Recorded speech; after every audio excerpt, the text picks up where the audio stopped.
Should I buy a BMW? Which would be the best one, do you think? Is walking an option? BMW와 메르세데스 벤츠 간의 경쟁은 본래부터 결코 순탄하지 않았지만 2025년에 이르러 이 두 럭셔리 자동차 거물 간의 긴장감은 새로운 정점에 도달했습니다. 이번 갈등의 도화선은 BMW가 점화했는데 그들이 예기치 않게 감행한 대담한 행보는 경쟁사를 당황하게 만들었습니다. Well, quite obviously we have very strong core business, both of us, where we are very successful, but future mobility is a question of scale as well. 하지만 침묵은 오래가지 않았습니다.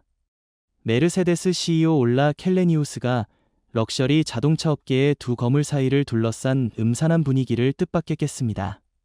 그는 에둘러 말하지 않고 BMW를 정면으로 겨냥한 강력한 발언을 연달아 내놓으며 언론과 업계 뒷면을 들썩이게 만들었습니다. 긴장은 즉시 격화되었고 조용한 전략 싸움은 끝나고 두 라이벌 간의 공개적인 힘겨루기로 바뀌었습니다.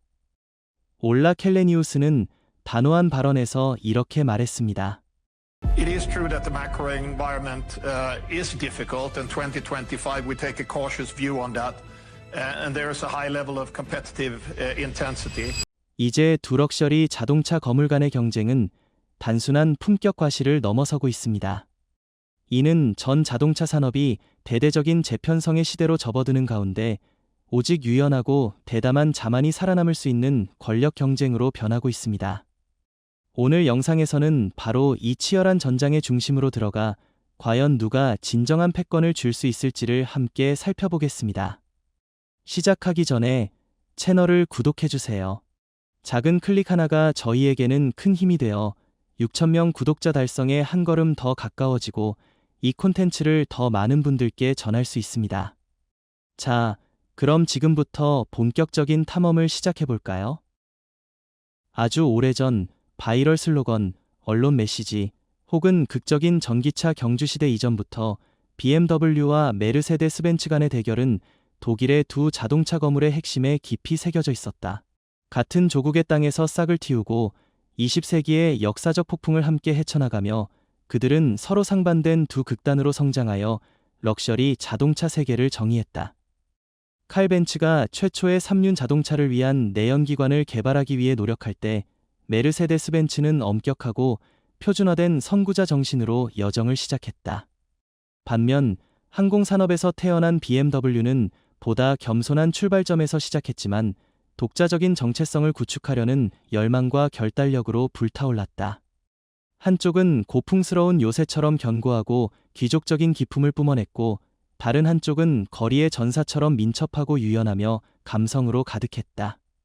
메르세데스 벤츠는 기술을 예술로 승화시키며 각 자동차가 움직이는 걸작처럼 느껴지는 불패의 상징으로 일찍이 입지를 굳혔다. S클래스는 단순한 이동수단이 아니라 품격은 모방할 수 없는 것이라는 선언이었다.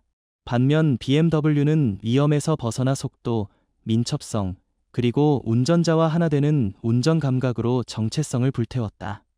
전설적인 2002 모델부터 명성 높은 M 라인까지 BMW는 운전이 즐거움이자 매 순간 생동감 넘치는 경험이라는 메시지를 끊임없이 전달했다. 놀라운 점은 서로 다른 길을 걸으면서도 BMW와 메르세데스 벤츠는 혁신의 갈림길에서 항상 교차했다는 것이다. 메르세데스 벤츠가 부드러운 가죽, 고급 목재, 은은한 조명으로 세련되고 호화로운 매력을 뽐냈다면 BMW는 스포티한 스타일, 날카로운 라인, 운전자 중심의 운전석으로 정복했다. 메르세데스 벤츠는 승객을 고요하고 고급스러운 안식처로 초대하는 듯했고 BMW는 본능이 해방되는 속도의 전장을 열었다. 이 경쟁의 불꽃은 공개적인 공격으로 타오르지 않고 품격 있는 침묵 속 상호 존중으로 세심하게 다듬어졌다. 그들은 좀처럼 서로를 직접 비판하지 않았다. 대신 기계가 말하게 했다. 니르부르크링에서의 숨막히는 한 바퀴, 전 세계를 놀라게 한 컨셉트 모델, 혹은 기록을 갈아치운 분기 실적. 하지만 때로는 날카로운 반격이 드러났다. BMW의 전륜 구동 동물 캠페인은 메르세데스 벤츠의 실용적인 전략을 조롱했고 메르세데스 벤츠는 즉각 광고로 응수했다. 100년간의 경쟁에 감사한다. 그 전 30년은 다소 따분했다. 라며 칼 벤츠가 자동차를 발명한 인물임을 암시했다. 대중 앞에서 그들은 품위 있는 미소를 유지했지만 무대 뒤에서는 긴장이 멈춘 적 없었다. 자동차 산업에서 속삭임은 끊이지 않았다. 이 두 거물의 관계는 정말 존중 위에 세워진 것일까? 아니면 결정타를 날릴 기회를 참을성 있게 기다리는 것일까? 누구도 입을 열지 않았고 누구도 인정하지 않았다. 그들은 제품과 성취로 대신 말했다. 전동화의 물결이 일자 둘 다 재빨리 뛰어들었다. BMW는 I 시리즈로 미래를 선언했고 메르세데스 벤츠는 야심찬 EQ 라인으로 맞섰다. 겉으로는 같은 지평을 향하는 듯했지만 닫힌 문 뒤에서는 전쟁이 조용히 보다 정교하고 은밀하며 예측 불가능한 형태로 이어졌다. 지금까지 모든 것이 변했다. 메르세데스 벤츠의 새 총괄 책임자는 수십 년간 이어진 침묵의 전통을 깨뜨렸다. 기계가 말하게 두는 대신 그는 무대 앞으로 나와 장갑을 벗고 선전포고를 했다. 대결은 더 이상 암시적인 공격이 아니라 보다 치열하고 직접적이며 망설일 여지가 없는 새 장으로 접어들었다. 2019년에 메르세데스 벤츠의 상징적 리더 디터 제체가 그룹과의 거의 평생에 걸친 여정을 공식적으로 마무리했을 때 많은 이들은 독일 특유의 엄숙한 작별을 상상했다. 정중한 악수, 감정이 담긴 몇 마디 연설, 그리고 억 단위의 은빛 자동차들이 그를 본사에서 조용히 배웅하는 장면. 하지만 BMW는 이 순간을 전 세계적으로 퍼져나가는 화려한 미디어 공세로 탈바꿈시켰다. 짧지만 의도가 뚜렷한 영상을 소셜미디어 플랫폼에 업로드하며 BMW는 제체의 은퇴를 대담하고 영리한 쇼로 바꿨다. 영상은 제체가 익숙한 S클래스에 올라 메르세데스 벤츠 본사를 떠나는 엄숙한 장면으로 시작된다. 보안팀의 호위를 받으며 바이올린 선율이 울려 퍼지고 슈투트가르트 하늘에 세 개의 뾰족한 별이 반짝인다. 하지만 자동차가 시야에서 사라지면서 예상치 못한 반전이 펼쳐진다. 집으로 돌아온 제체가 차고로 들어서자 그곳에는 혁신, 탁월한 성능, 선구적 기술의 상징인 오렌지빛 BMW i8 로드스터가 기다리고 있다. 영상은 진정한 자유라는 문구와 함께 영감을 준 세월에 감사하다. 디터 제체라는 헌사로 마무리된다. 겉으로는 품격 있는 인사처럼 들리지만 날카로운 의도가 숨겨져 있다. 메르세데스를 떠난 후에야 제체가 진정한 운전의 즐거움을 경험할 수 있으며 그건 BMW에서 온다는 메시지다. 소셜 미디어는 폭발했다. 며칠 만에 수백만 조회수를 기록하며 영상은 언론에 대대적으로 보도되고 빠른 속도로 공유되었다. BMW는 전 세계의 주목을 끌었을 뿐 아니라 메르세데스가 리더십 교체와 전기차 경쟁에 큰 압박을 겪는 시점에 미디어 주도권을 잡았다. 메르세데스 내부에서는 영상의 공격성 때문이 아니라 BMW가 민감한 순간에 영리하게 스포트라이트를 훔쳤다는 점에서 불편함을 느꼈다. 메르세데스는 특유의 세련된 방식으로 대응했다. 차분한 트윗으로 그들의 전기차 EQ 라인을 언급하며 제체에게 감사의 말을 전했다. 대중에게는 두 거물이 미소 지으며 장난치는 유쾌한 장면처럼 보였다. 하지만 슈투트가르트의 비밀 회의실에서는 이 순간이 눈썹을 찌푸리게 했다. BMW는 완벽한 타이밍을 골라 자신의 정체성을 세계에 상기시켰다.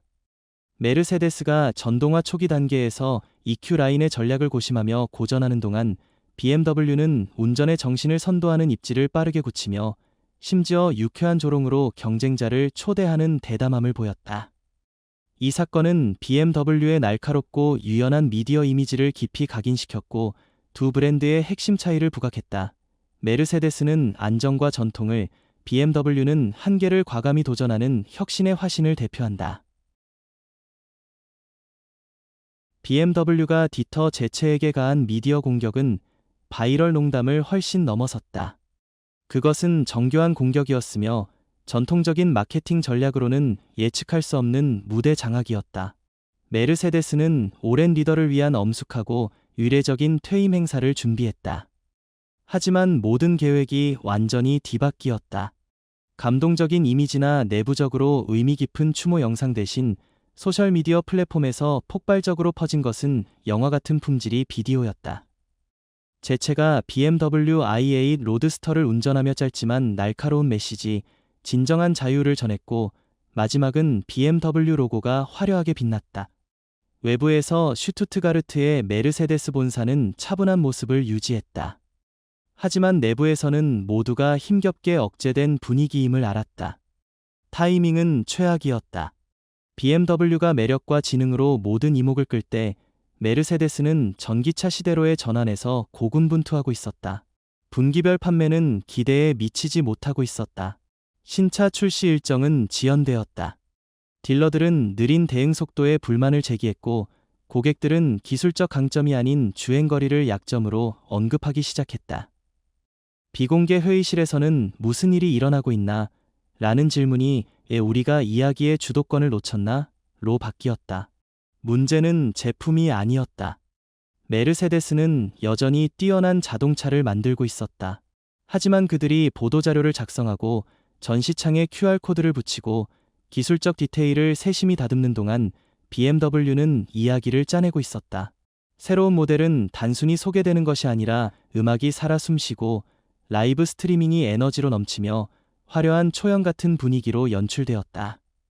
메르세데스는 품격을 과시했지만 BMW는 생동감 있는 경험을 선사했다. 슈투트가르트를 짜증나게 한 것은 기술에서 뒤진 것이 아니라 감정이 도둑맞은 것이었다. 그들은 위대한 기념비 같았지만 시간이 묻은 모습으로 보이기 시작했다. 새로운 세대 운전자들에게 정밀함과 고급스러움만으로는 부족했다. 그들은 개성, 민첩함, 독특한 정체성을 갈망했다. 한때 방해꾼이었던 BMW는 이제 리듬을 주도하는 리더가 되었다. 제체를 겨냥한 광고는 즉흥적인 장난이 아니라 새로운 브랜드 전쟁의 서막을 알리는 총성 같았다. 메르세데스 내부에서 불쾌감은 빠르게 행동으로 전환되었다. 리더들은 더 이상 침묵을 지키지 않았다. 마케팅팀은 EQ라인의 공개 방식을 재정립하라는 요구를 받았다. 단순히 혁신이 아니라 이제는 돌파가 필요했다. 유산을 자랑하는 대신 새롭고 강렬한 인상을 만들어야 했다. 내부 속도는 빨라졌다. 몇 주씩 걸리던 프로세스는 며칠로 단축되었다. 신중했던 프레젠테이션은 대담하고 단호해졌다. 메르세데스는 더 이상 시장을 따라가지 않았다. 그들은 시장을 재정의하고 싶었다. 이번에는 BMW가 먼저 공격하기를 기다리지 않았다. 톤이 바뀌었다. 은연중이거나 비유적인 표현은 사라졌다. 다가오는 캠페인에서 메르세데스는 단순히 대응하는 데 그치지 않고 끼어들어 잃어버린 리듬을 되찾을 것이다. 문제는 단지 영상 하나가 아니었다. 앞서 나간다는 느낌이 문제였다. 이제 그들은 선두를 되찾을 준비가 되었다. 마티아스 바터는 BMW를 직접 언급할 필요가 없었다.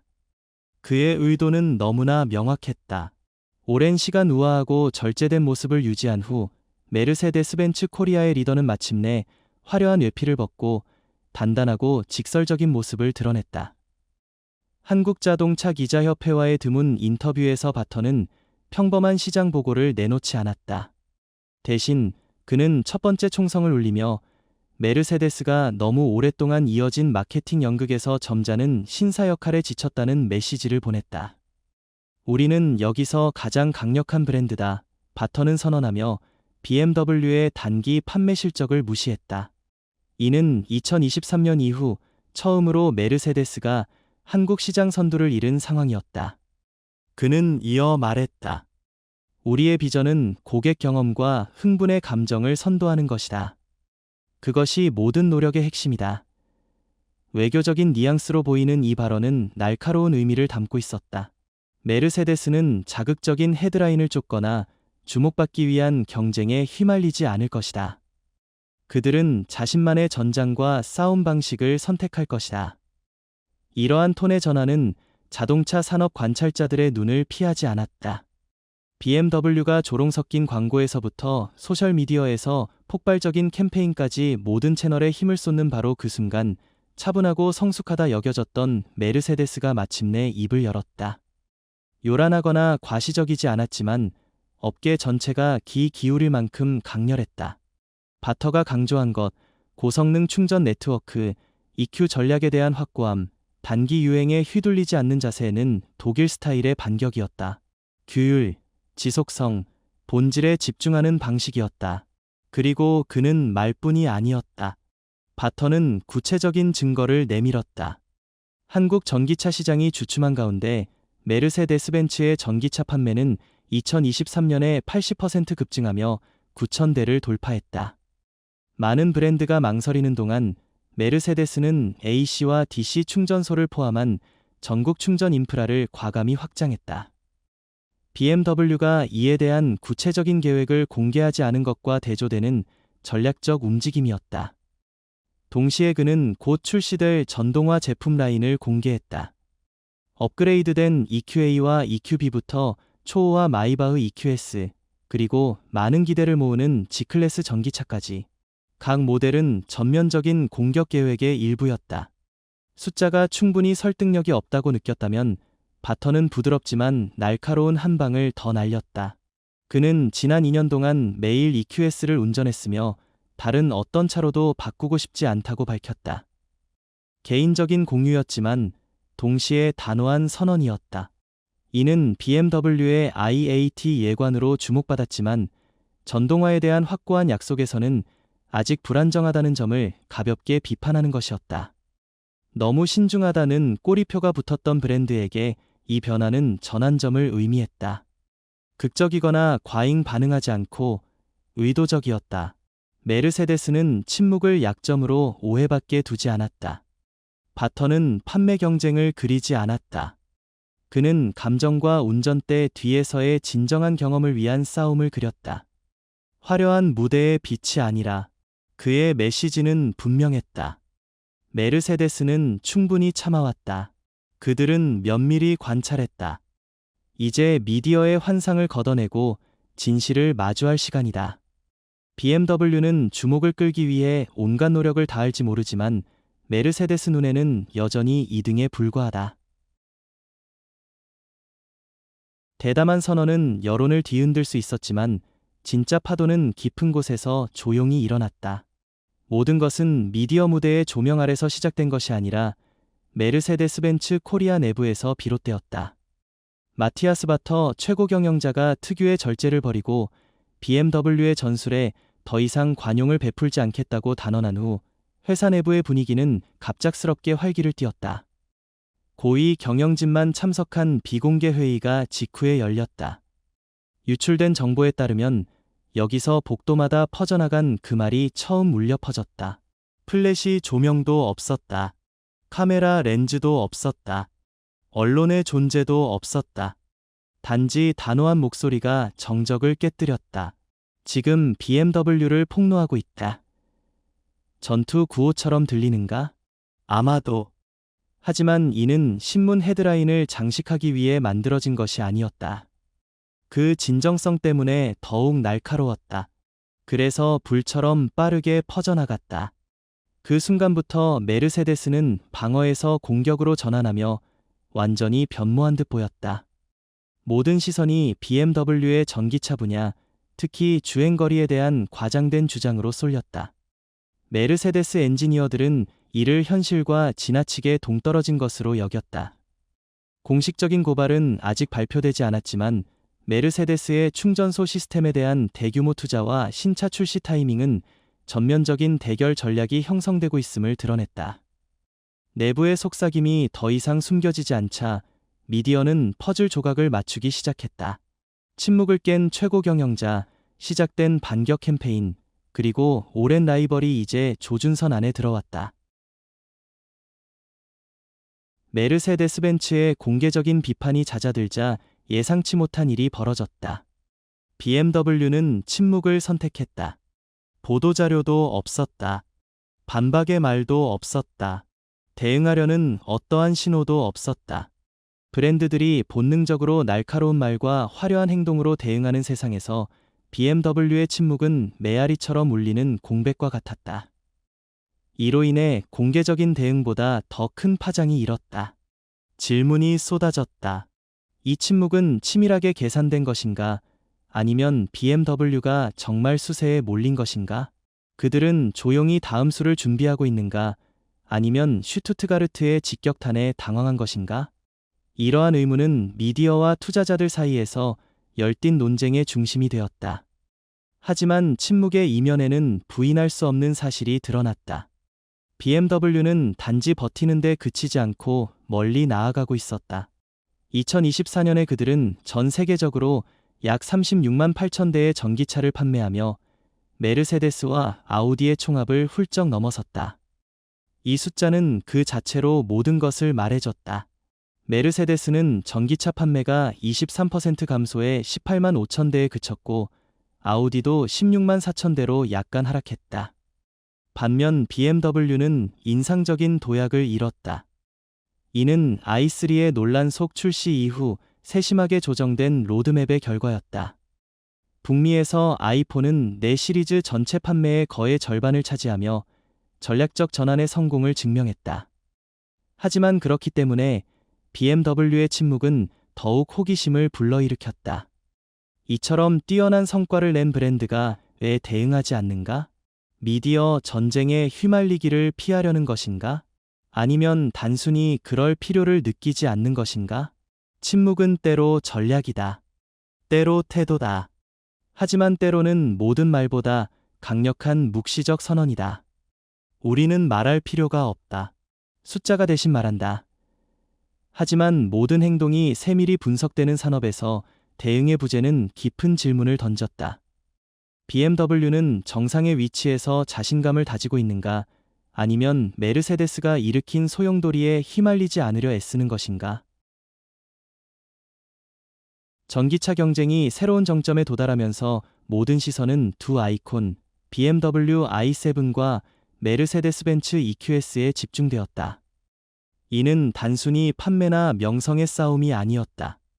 두 거물이 연소 엔진의 포효 없는 시대에서 럭셔리의 기준을 재정의하려는 치열한 전투였다. 각 브랜드는 독특한 개성의 언어로 미래를 그렸다. 메르세데스는 야망을 숨기지 않았다. 그들은 내부 테스트 영상을 공개하며 EQS와 i7을 직접 비교했다.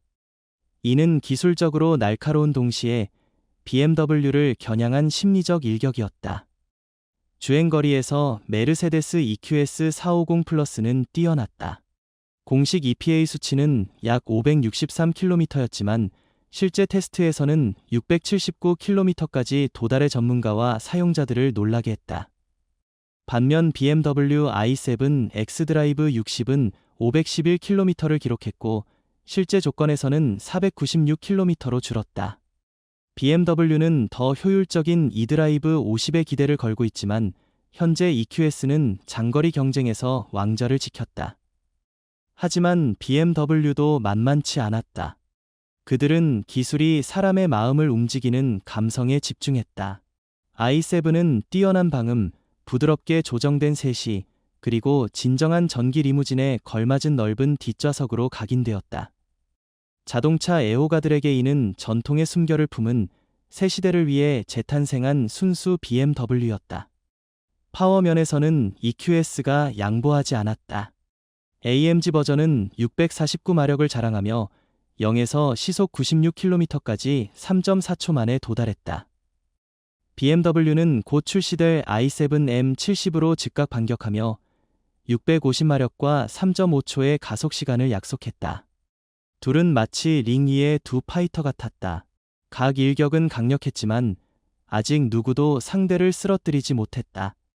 기술 면에서 메르세데스는 전체 폭을 가로지르는 56인치 하이퍼 스크린으로 디지털 걸작을 선보였다.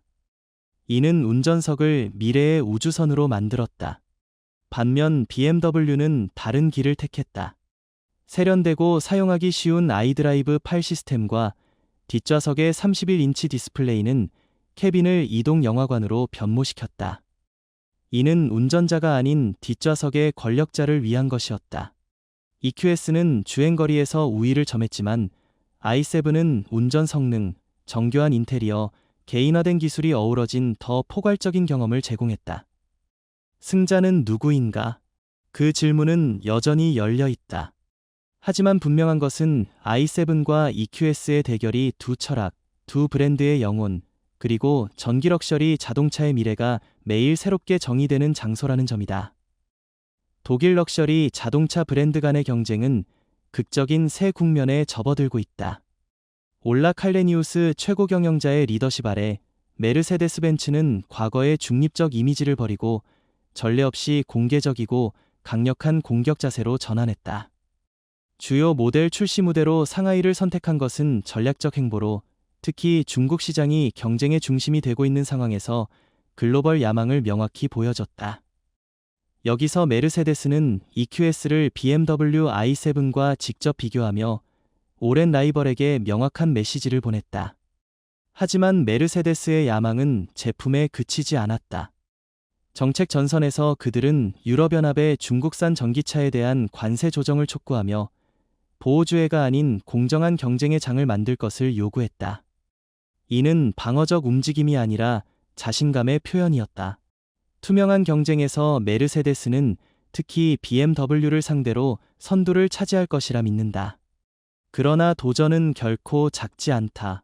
BYD, NIO, 리 오토 같은 중국 전기차 브랜드들이 가격과 기술적 우위를 바탕으로 급부상하며 메르세데스와 BMW 모두에게 깊은 혁신의 압박을 가하고 있다. 이런 맥락에서 선도하고 적응하는 브랜드만이 생존하고 더 나아갈 수 있다. 메르세데스는 이를 깨닫고 대담하고 직설적인 미디어 캠페인을 준비하고 있다. 과거에 은연중이고 예의 바른 언어를 버리고 그들은 브랜드 전쟁을 전례 없는 공개적이고 치열한 새로운 차원으로 끌어올릴 준비가 되어 있다. 명확한 전략, 일관된 메시지, 경쟁의 주도권을 잡으려는 결의로 메르세데스는 상당한 우위를 쥐고 있다.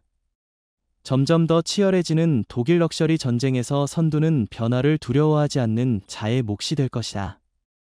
우리는 독일 럭셔리 자동차의 두 아이콘 간 대결에서 극적인 장을 목격하고 있다. 메르세데스가 정말 왕좌를 되찾고 있는가? 아니면 BMW가 결정적 일격을 준비하기 전에 고요한 순간인가? 당신은 어떻게 생각하는가? 아래 댓글에서 당신의 의견을 공유해달라. 우리는 당신의 생각을 듣고 싶다. 이 콘텐츠가 흥미롭다면 좋아요를 누르고 구독하여 우리를 매일 형성하는 기술 이야기를 놓치지 않길 바란다. 다음 글에서 다시 만나자.